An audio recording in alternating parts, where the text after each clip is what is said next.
Hi everyone, welcome to Hygge and Homeschool. My name is Maya and I am the homeschooler of a third grader and a toddler.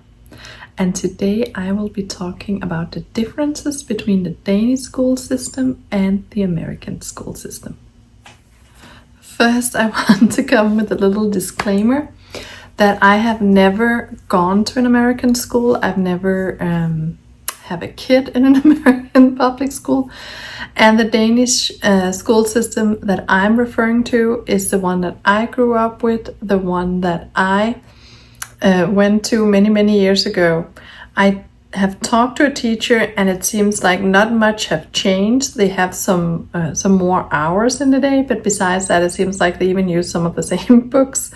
And I talked to a friend that I went to school with, and she told me that her daughter now have the same teacher sitting in the same classroom and using the same books.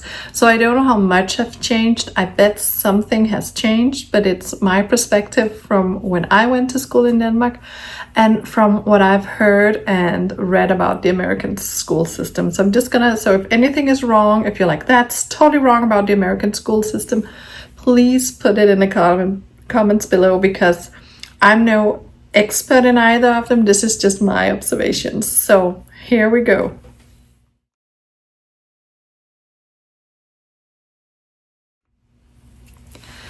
So the first thing that is a different is, of course, the language, the culture, and the history. That we speak Danish in the Danish school system, that English is our second language, and history is taught from a Danish perspective. So American history is like this appendix out here. It's not at the center. That is Danish history. So of course that is a difference. Where here in California, where I homeschool my daughter, I am going to use the Danish history as like a spine through history, but we are going to center a lot of it in the California history. So that was one difference.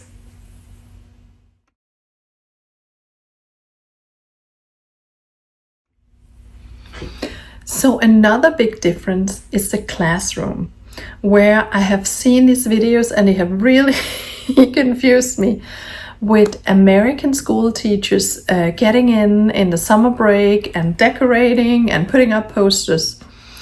In Denmark, the kids, the class, get a classroom. So it's the kids' room, and when they come in after summer break, they might bring some posters. We saved up for like a toaster and a toaster oven and a kettle so we could make tea when we got to the bigger grades. But the kids get a classroom. And the teacher have a teacher's lounge where they go and hang out. And then they come to the students. You only go to different classrooms if you have, chemistry where you need the chemicals, if you have handiwork where you might need, a sewing machine, or you have an art class, you need, all the art supplies. So you would go out for those classes, or woodworking, but you wouldn't go from teacher to teacher, like math, language, history, geography. Some schools have a biology room if they needed like special specimens, but like in the younger grades nature study, you would just put the plants in the kids' classroom, so that's their room and they can stay there and have lunch if they want. They can go outside, have their lunch, when they have breaks.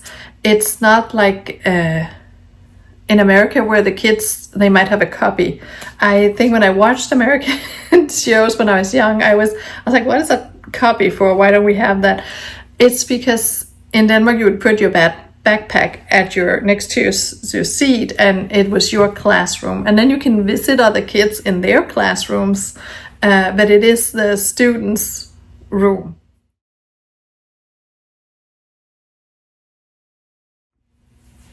So that brings me to the second thing. Yes, we did have microwaves, toaster ovens, even like kettles for boiling water. The safety aspect, which have blown some of my American friends' mind. For Christmas, we would get like a pile of clay, and we would put pine branches in, and we would put a candle in to make like a Christmas or holiday or winter feast decorations. And we would lit the candles, and all the kids would have like a lit candle with an open flame. And we would do this in first grade. I don't know if the kindergarten's room is a little different. It has a lot of toys and stuff that gets thrown around. So I don't know. I think in the kindergarten, the teacher had it on her desk when I when I was in kindergarten. I don't think we each had one. But in first grade, we each had a lit candle surrounded by dried up pine sticks in the classroom. So the safety is very different. It's also you can walk off school. You can go. I went to several schools. One of them was in the middle of the forest. If you wanted to take a little walk in the forest, you could do that. And even from first grade, like there was it isn't fenced in. The parents could just come and go. The kids could come and go. It's a totally different level of safety, and so that was also a big difference for me. So that was a second one, that safety and safety measures are very different. And also the grades, like we intermingle, but I'm going to talk about that in one of the other points.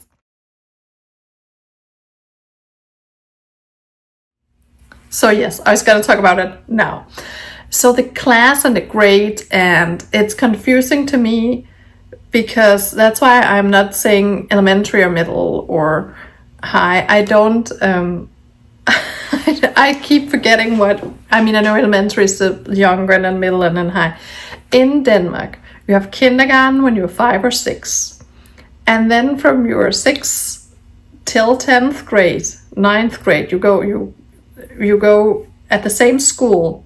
It might be different places in the school. You go with the same kids. So if I started in kindergarten, I was assigned 25 or something other kids, and we would stay. Then we would go into first grade together. We would go in after the summer break. We'll get our classroom. We'll decorate it. It was a kids' room. In second grade, it would be the same kids and the same kids. So we have the grades that could have different classes, but you stayed in the same class all the way through. You even had the same teachers. And that's why I found out it was very Waldorf inspired.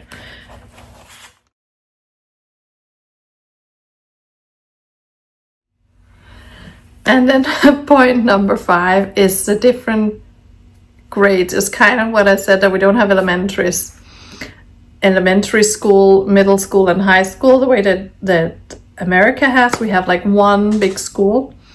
Often the kids, there is part of the school where the bigger kids are, and then usually they have like a department almost for like the little kindergartners. Their classroom has a lot of toys.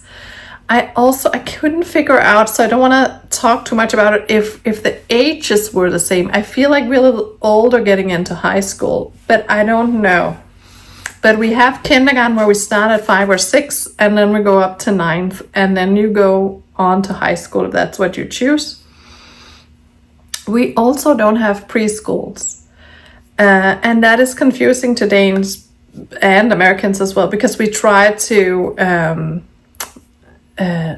we do have daycares, but they're not preschools as here. They're like from 6:30 till 5:30 in the afternoon. You put your kid there if you need to go work. We don't have anything resembling preschools. We don't teach the kids, we don't sign them up 3 days a week to learn the alphabet. So it was so confusing. Even now people are asking me with my toddler, so you homeschool her already? And I don't even think about school till age 6. In my mindset, it's just not on my radar because I'm just not brought up with it. So it's so different. So of course we have daycares. So we have daycares. And then here's the confusing thing also. Daycares in Denmark are called vuggestue. It's like a cradle cradle living room from 0 to 3. And then from 3 to 6, it's called kindergarten. The word kindergarten, which means children's garden. And then the first grade, the kindergarten grade, is called kindergarten, but in Danish, børnehave, which is kind of confusing. So the kids go to kindergarten, but that is just a word for daycare. And then you know, oh, they're aged 3 to 5. When it is age, like you would say, oh, that's a middle schooler, oh, that's an elementary school. And then you know kind of what age range. Where in Denmark, it would be like, oh, this is the kindergarten. Okay, then you know that's that age. And then the other kindergarten would be 5 or 6. So sorry for this confusion. And oh my goodness, all my hand movements. But that is another difference. And then the kids, you know, we go together in the school. And I've gone to like, so kindergarten till 9th grade. So I've gone to different schools. My parents were military, my dad was, so we moved around. And all the schools, went to 4 schools, had this, 0 to 9th grade.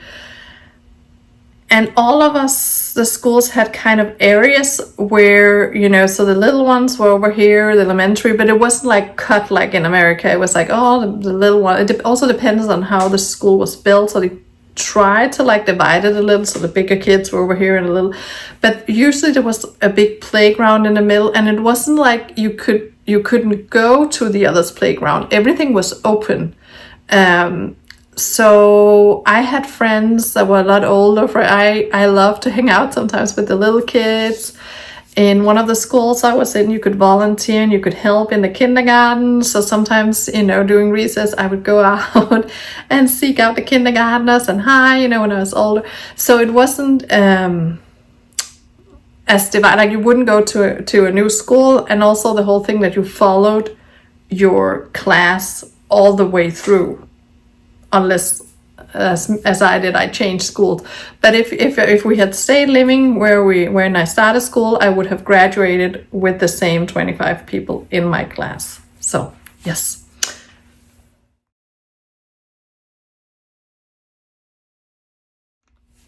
Here comes a big one that also was surprising to me. That in the US, you have graduations for everything. You put little hats on. I've even seen kindergartners have little hats and having a song and having like some kind of paper given out. In Denmark, you don't really graduate till 9th grade. And it's not at all like in the US. It's like Halloween. It's, you don't get a little piece of paper or a hat or anything. You dress up. You throw out caramels and candies, you run into the other classroom, disrupt their school day and throw candy. And that's your last day of school before you go home and study for your exams. And I remember it as a fun day, and I think you do it in maybe 8th, 9th, and 10th. I can't remember, but it's nothing, and there's nothing before that. At least not in the schools that I went to. I don't know if they've started doing some kind of graduation. What we did was then the older classes, the one that was sent home to study before their exams, they threw out the candy. We stayed in school for a few weeks more. We didn't have those final exams. The younger classes, and then on the last day, we might meet up, we might all sing a song, and then we'd just say bye-bye, happy holiday. There was no graduation. And even from 9th grade, even after they passed their exams, after they've been home to study, there's nothing. It was just, oh, thank you, bye, thank you for 9 years, we'll see you, which is very different, I know.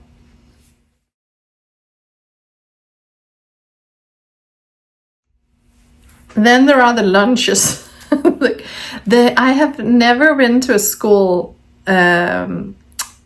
except for high schools, but like for 0 to 9th grade, where there have been a cafeteria. There might be some, but I've never been. You ate in your classroom, outside. Usually there was like an area where the school could go, and also because there's not the cliques, the musicians, the the sporty types, because you have your class, which is like more well-rounded of all types. So you kind of hang out with them, and sometimes you have friends from another class. So I feel the whole lunch situation is very different. It's usually homemade lunch you bring to school. You can buy like buns and stuff. I have never been to a school where you could buy like a hot meal. You could bring some, and then you could put it in a microwave in your classroom. But usually it was open-faced sandwiches and fruit that you brought on this rye bread that's very dark, almost like pumpernickel. So people would make like open-faced sandwiches with these, so they would wrap in paper and bring. So the lunch situation, I feel, is also very different. I'm so curious to is kindergarten and is elementary school kids also going to cafeterias? I don't know. I'm very curious. I've never thought about it, but I'm like, whoa. If it's the whole school or they have their own, I don't know. I sometimes, went down, got a library book. I sat and read. Sometimes I ate my lunch first. I went down. I love books, so I went down and read during recess with some of my friends. Sometimes we went outside. Sometimes we had like this computer lounge. I went there. I don't know.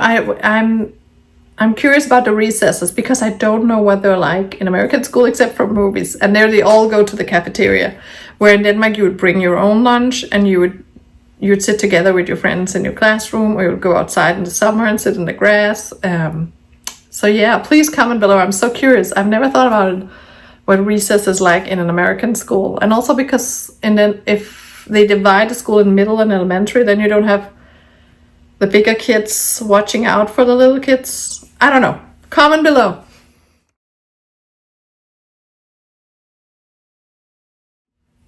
Here is one where it's me watching movies, talking to people here. A thing that is none of in the Danish school system, but I feel a lot of schools have here. We drive by the bulldogs, the tigers, the penguins, whatever animals out there, that there is like this school spirit in America that I've never seen in Denmark. I had it a little bit. I went to a high school that had its 900-year anniversary while I was there, so we celebrated that, and that got like a little bit of school spirit. But I think if we didn't have that, like we didn't nobody had a sports team. We might have like a soccer day where we met with like some other schools, but we didn't even know their name. We didn't have a mascot. We didn't have any school spirit. There was no parent who put on a sticker, my son is in this school, even for the private schools. So that's the thing that's lacking in Denmark. There's no school spirit at all, and there's no mascots, there's no sports team, there's nothing like that. There's one of my schools, I don't remember what it was called. I might have to ask my mom what my first school was. I don't even remember the name. So it was like, it's not a thing, it's this school, I'm going to it. And all the schools are kind of alike also. Like my husband went to school in a totally different region of the country, and he had the same books and it was the same style. I asked him, it was like the totally same, he got his classroom, and the 4 schools that I went to was all the same. One of them was a private school. It was the same. So yeah, it's so funny that there's no proudness of your school, no school spirit, nothing like that. So I think that we can learn that from the Americans.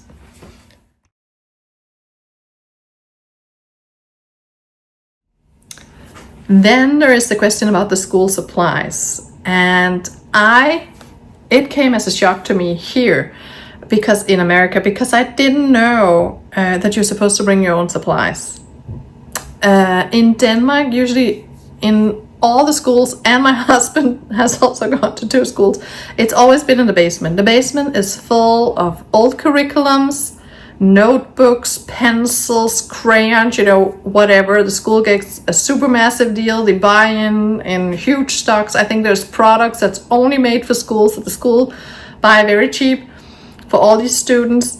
And the only thing you're supposed to bring is like a little pencil case with your own pencils. That's it. And then in the bigger grades, you might have to, bring a ruler, and then I don't even know if they're bringing stuff like that, or they have a computer, but something to a calculator or something. So that's the only thing. You don't bring notebooks, you don't bring paper. You can bring, I got my own notebook sometimes to draw in recess if I want to sit and do that. But even that, I think if I ask a teacher, I even did that. I was like, I would like to draw when you read aloud, and I would like to have something to draw. And the teacher was like, cool, I'll get you a notebook. You can draw in, we'll just go to the basement. So all supplies are like free, and the teacher doesn't have to think about getting their own or anything. Again, they don't have a classroom, so that would also be weird where they would put something. They never really. I remember one teacher brought some of his kids Lego. We were supposed to do some experiments, so they could bring their own stuff, but it wasn't really something they did. Where when I see teachers here, they bring a lot of their own stuff, and they have to have the kids bring the supply.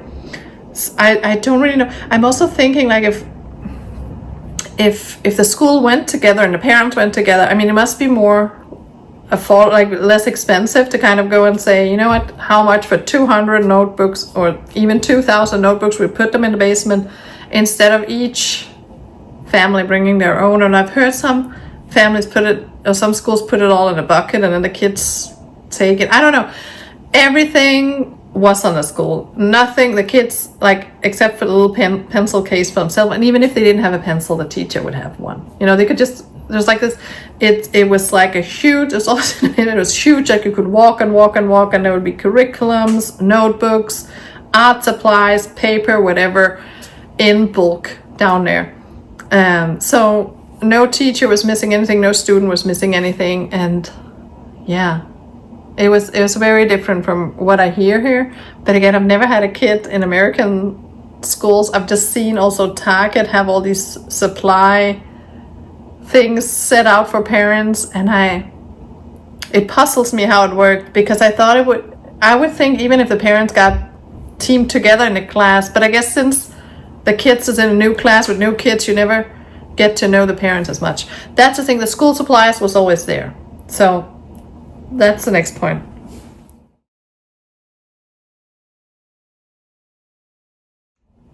And now to the last point. And I start to realize that the Danish school is very much inspired by the Waldorf philosophy too, because it's the same grades. We have the handiwork, we have the woodwork.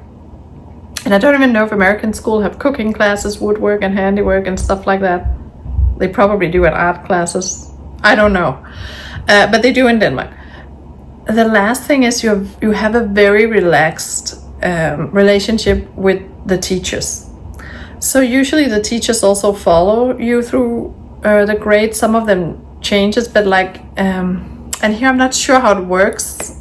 It seems like the teachers change every grade in America, but I'm not sure. So I'm just gonna tell you what we do in Denmark. So in Denmark, you get appointed like a class teacher. It's usually a language, art, or the math, or one of the bigger. It was always, I actually think it was always a language art teacher for us. And I think a language arts taught one of them we had for PE and language. And we have a special kindergarten teacher, but then from 1st till 9th, you often have the same. So we had the same math teacher, we had the same language art teacher, we had the same art teacher all the way through. And then sometimes, because of schedules, you got a new, but in theory, they could all follow you through all the years. And you were first name based. You didn't know much about their private life. I knew if they have kids, maybe they had mentioned it. But they were these friendly adults. As I said, I could walk up to one of them, ask for a notebook I wanted to draw in recess, and I said, "Oh, can I have that?" And it didn't feel weird. And I don't know, because again, I've only seen the American school system through movies.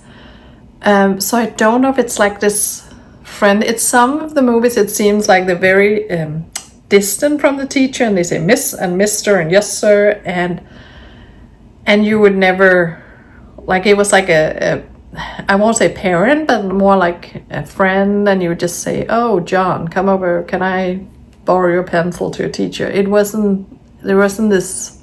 Of course, you were respectful, and you had to do what they were telling you, and they taught you stuff. But there wasn't this. I don't know. It's interesting. I realized that I have no idea how it is in the American school system right now. But I would also guess it was hard to get. It's hard if you change the teacher so often, and you change all the people around. It's hard to get that friendly and that deep of a relationship. But I don't know, and maybe that's a good thing. I don't know. So that was all my points. There was 10 points about the differences in the Danish school system. And making this video, I realized how much aligned with Waldorf the Danish system actually is. That it sounds to me more like an American Waldorf school than an American public school.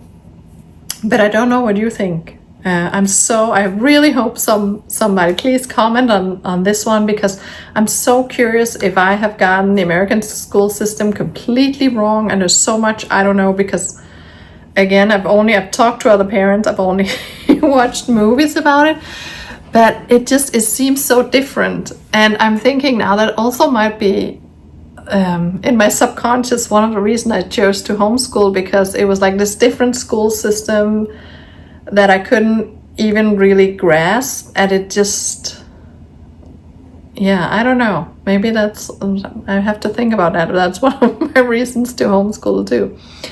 But yes, that was it about the differences in the school system, and I really hope to hear from some of you. I'll send this also to my friends so they can comment, because I'm so curious about finding out more about the American school system. And also I've mainly heard, I guess because all the movies are made here, that what we see might be the California school system. So I don't know if it differs super much throughout the different states, because I know in Europe what you've heard now is the Danish school system, and I have no idea. I guess the British is totally different, the French is totally different. So this is like the Danish, like it differs a lot in the countries surrounding us. So just to let you know, where I don't know, my feeling was, and I should know, but I don't know, that the states were pretty much the same. But now I'm like, I don't know, maybe it's totally different if I went to Texas or Florida or Idaho, if the public school system is different. Please comment below, and thank you so much for watching. Bye.